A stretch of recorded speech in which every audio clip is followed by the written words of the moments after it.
In Rock Hill, police say that a 19-year-old woman shot and killed was not the intended target. She got her, she loves her family. She's there for everybody and didn't ask for nothing in return. My baby was an angel. He's pure evil. I want justice. My daughter was bright, intelligent, harmless, loving and compassionate. But first tonight, a Rock Hill family is sharing their story after they say days of fear and repeated calls for help ended in tragedy and the death of a 19-year-old. Look closely at her face. This is 19-year-old Camariya Tidwell. Born in August of 2006, she was a vibrant, radiant young woman, right at the threshold of everything. Her friends knew her as someone who could light up the dullest room with a single laugh, a teenager whose life revolved around her family, her dreams, and the quiet comfort of the home she shared with her mother and siblings in York County. She was 19, an age where your biggest worries are supposed to be your first job, your friends, and mapping out a future that stretches far into the horizon.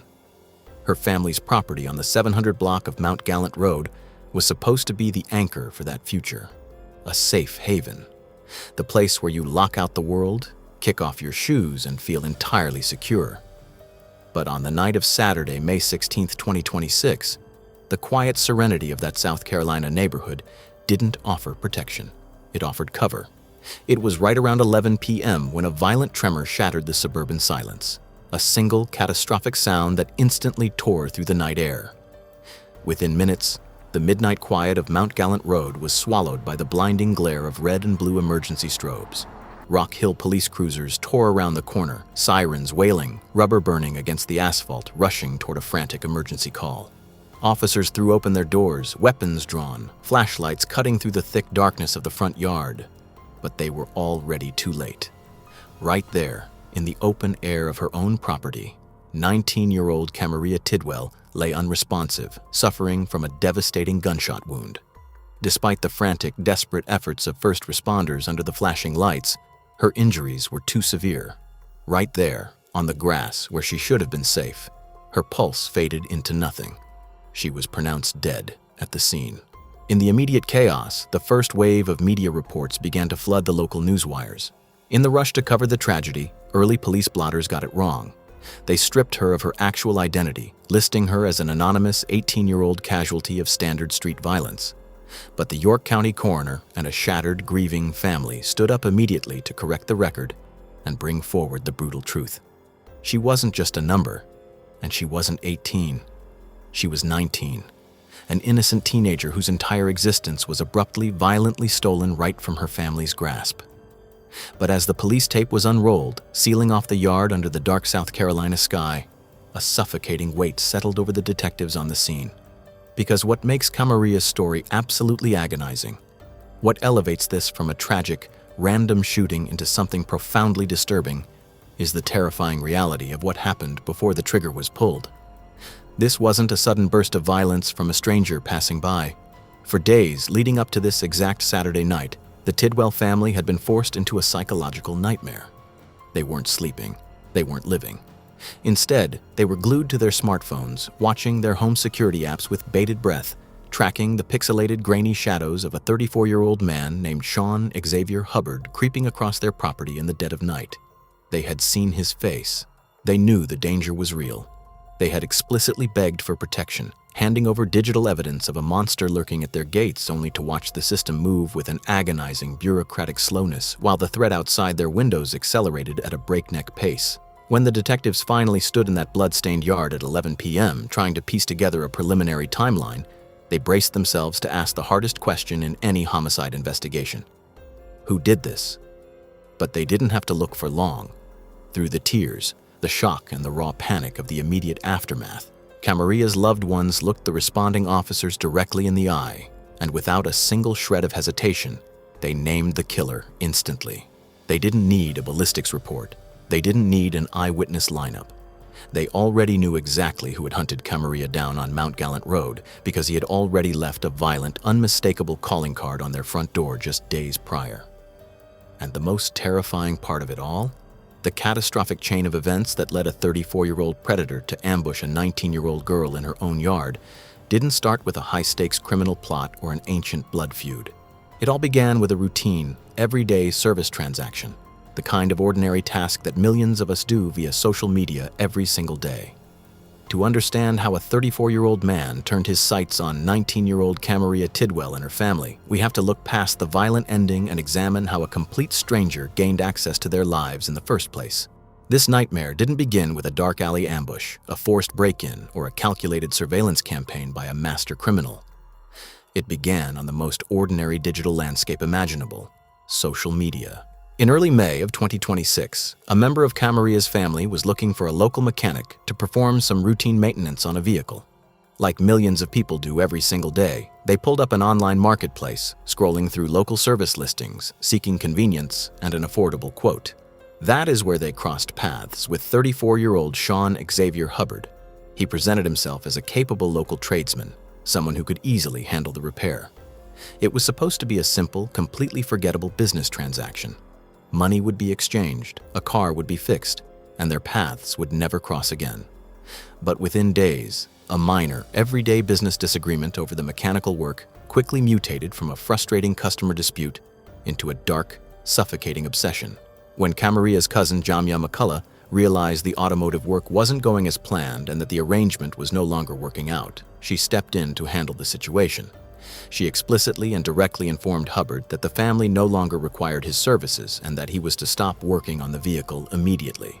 In a civilized world, a professional takes their tools, requests whatever partial payment is owed, and moves on to the next client. But Sean Hubbard's reaction was immediate, explosive, and deeply toxic. He refused to let the matter go. Instead, his communications darkened, rapidly escalating into a barrage of severe, aggressive, and highly unstable threats directed at the family. The hostility was so intense, so visually unhinged, that Jamia felt she had no other choice but to sever the digital tie completely. She pressed a button on her phone, placing Hubbard's number on a block list, hoping that a lack of an audience would force his anger to burn itself out. Well, the family tells me that they met Sean Hubbard after a family found him on Facebook and hired him to fix a car on the property, and then things turned sour. And tonight, a mother is grieving the loss of her daughter while also questioning if more could have been done to protect her family.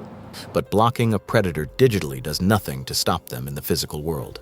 For Hubbard, that digital boundary didn't signal an end. It acted as a trigger. The rejection wounded his ego, and his focus narrowed squarely on the family's residence on the 700 block of Mount Gallant Road. He began to shadow their lives. Just days prior to the final tragedy, the quiet routine inside the Tidwell family home was shattered by a high-pitched digital chime. It was the sound of their home security app pinging with an urgent motion alert. When they checked the live feed, their stomachs dropped. There, moving through the shadows of their property, was the unmistakable figure of Sean Hubbard. He hadn't just come to argue, and he hadn't come to demand money for an unfinished car repair. In the grainy night vision frame of the Ring camera, Hubbard raised a firearm, aimed it directly at the residence, and pulled the trigger. A rapid succession of deafening gunshots tore through the neighborhood as Hubbard unleashed a brutal hail of bullets directly into the front door and walls of the home. Miraculously, the house was completely empty at that exact second. Camariya wasn't inside, her mother wasn't in the living room, and no one was caught in the direct line of fire.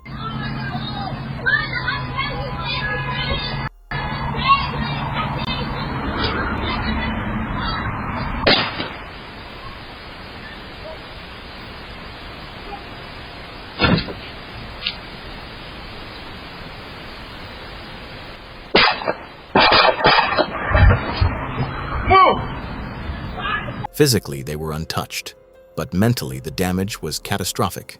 The bullet holes left splintering through the walls of their sanctuary stood as a definitive, terrifying monument of what Hubbard was truly capable of. Terrified but resolute, Camariya's mother did exactly what the system tells citizens to do. She gathered the crystal-clear surveillance footage, drove straight to law enforcement, and handed over the digital proof of the assault. They say the violence started Tuesday when bullets came flying into their home. He shot 4 shotgun rounds through my son's room, and my son and my grandson were laying in that bed. Rock Hill Lieutenant Michael Chavis says once Hubbard was identified, they tried to track him down. The family says they asked police to stay while they packed up to leave. The Rock Hill Police Department recognized the severity of the video evidence. They immediately processed active, heavy criminal warrants against Hubbard, officially charging him with discharging a firearm into a dwelling and possession of a weapon during a violent crime. On paper, Sean Xavier Hubbard was now a wanted fugitive. The police knew his name, they knew his face, and they knew he was actively armed and dangerous. Yet day after day, as the sun dipped below the South Carolina horizon, and 19-year-old Camariya tried to find the courage to go about her daily life, Hubbard remained entirely free, walking the streets of York County. The family kept their windows locked and their eyes fixed on their phone screens, waiting for the call that the man who shot up their house had been placed in handcuffs. But that call never came. Why was an active, documented shooter who had just fired a weapon into a suburban home left to roam free for days? As Camariya locked the front door each night, terrified to step out into her own front yard, she had no way of knowing that her stalker wasn't just a disgruntled local mechanic throwing a violent tantrum. He was a man with a deeply hidden high-profile past involving the armed invasion of spaces where young people sleep, a violent historical blueprint that authorities should have remembered, but completely failed to act on. If authorities had dug beneath the surface of Sean Xavier Hubbard's background when that first wave of home security footage was handed over, they would have uncovered a terrifying truth.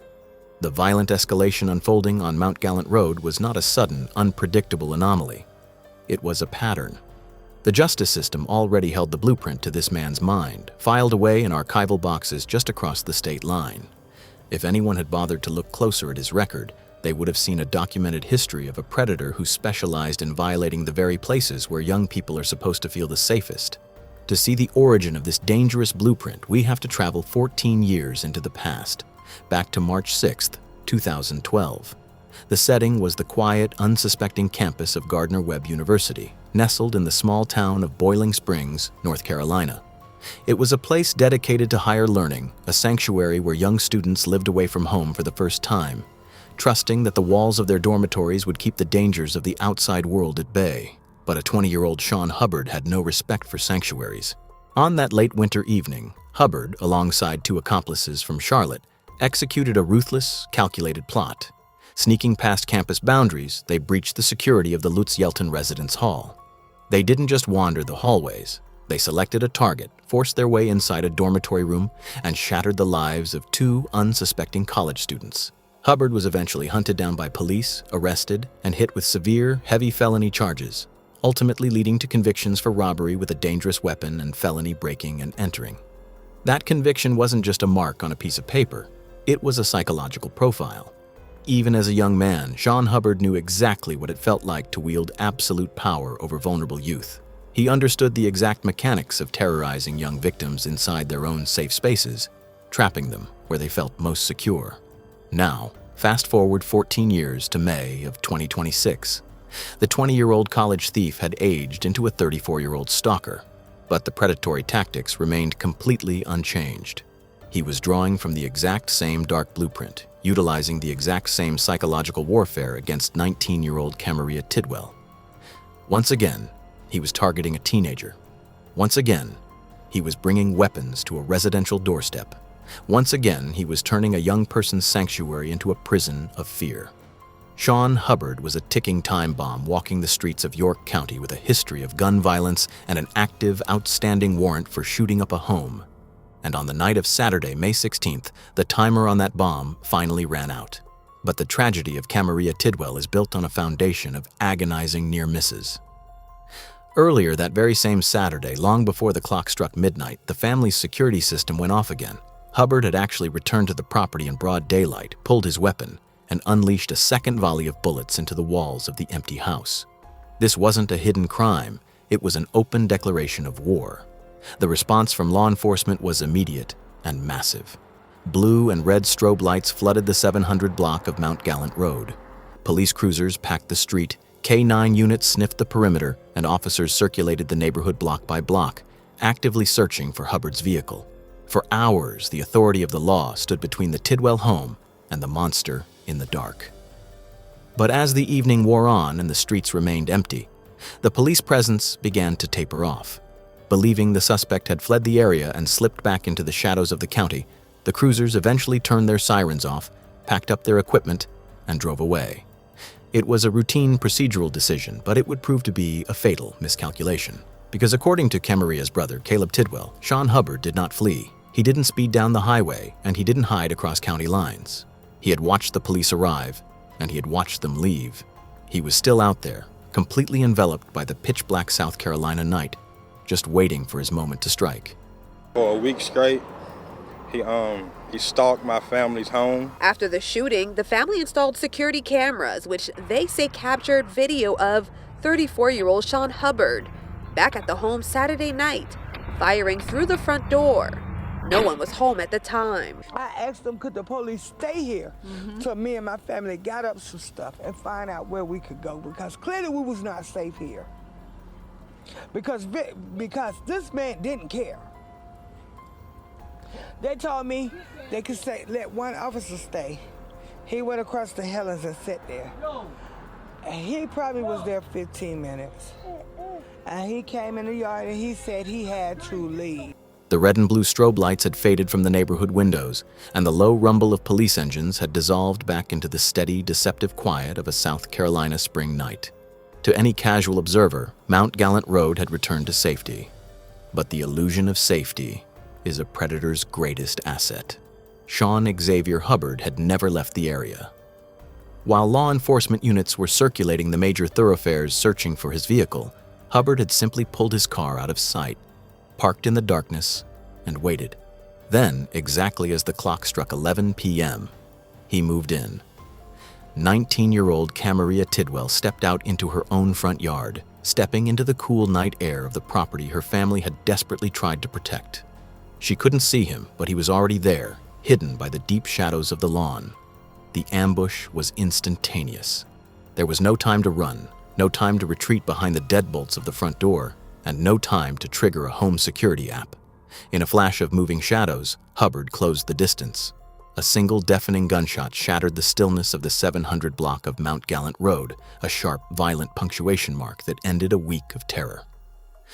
We did keep officers in that area for a while. They continued to circulate and look for the car, but unfortunately, he managed to come back. Just hours later, video allegedly shows Hubbard walking up from the side of the home, eventually out of view, firing his weapon, killing Camariya before running off. We told them to stay here. We told them. They failed us a third time.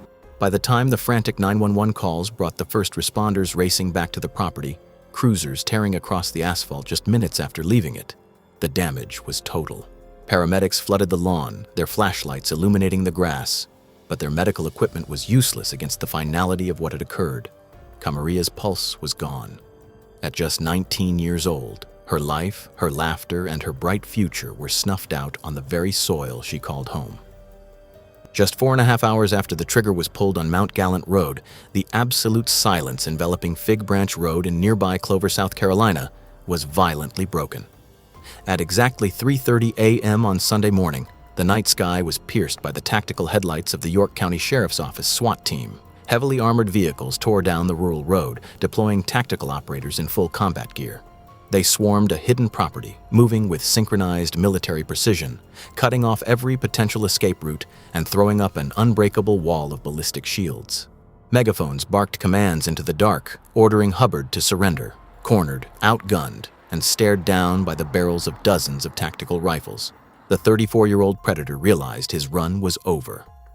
Hubbard was extracted from the property and taken to the ground without another shot being fired.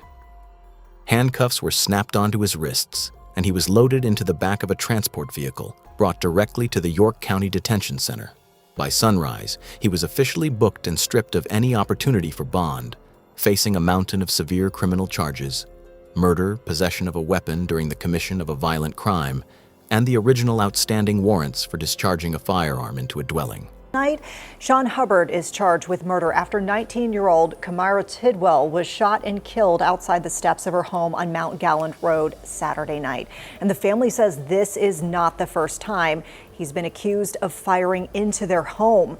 Hubbard is facing several charges, including murder, possession of a weapon during a violent crime, and discharging a firearm into a dwelling. He remains in jail without bond. The monster who had spent a week terrorizing a teenage girl was finally locked behind concrete walls, facing the literal rest of his natural life in a prison cell.